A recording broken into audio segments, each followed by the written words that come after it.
বরকা স্বামী ওসমানের সাথে ওই যে টোকাই শাহরিজা এখানে বসে আপনাদের এলাকায় বসে বিভিন্ন মানুষের জায়গা দখল করতো। আজকে টোকাই শাহরিজা কই? ও তো একটা টোকাই ছিল, ওর বাড়ি ছিল মুন্সিগঞ্জ।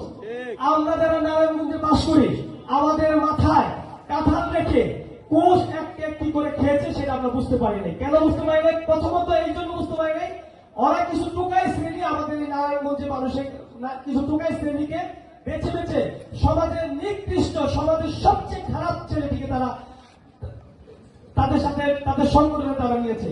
তাদের ছাত্রলীগে নিয়েছে, যুবলীগে নিয়েছে, শ্রমিক লীগে নিয়েছে, বিভিন্ন প্রতিষ্ঠান বিভিন্ন সংগঠনে তারা ঢুকিয়েছে। ঢুকিয়ে কি করেছে?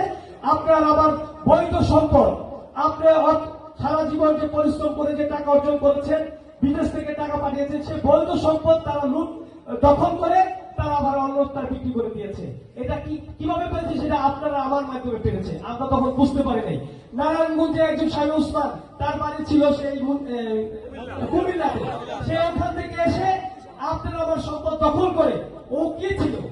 অত কিছুই করে হাজার হাজার কোটি টাকার সম্পদের মালিক ও কিভাবে হলো? আপনারা আমার মাধ্যমে হয়েছে। তাই আমি মনে করি এখন আমাদের সতর্ক হওয়া উচিত।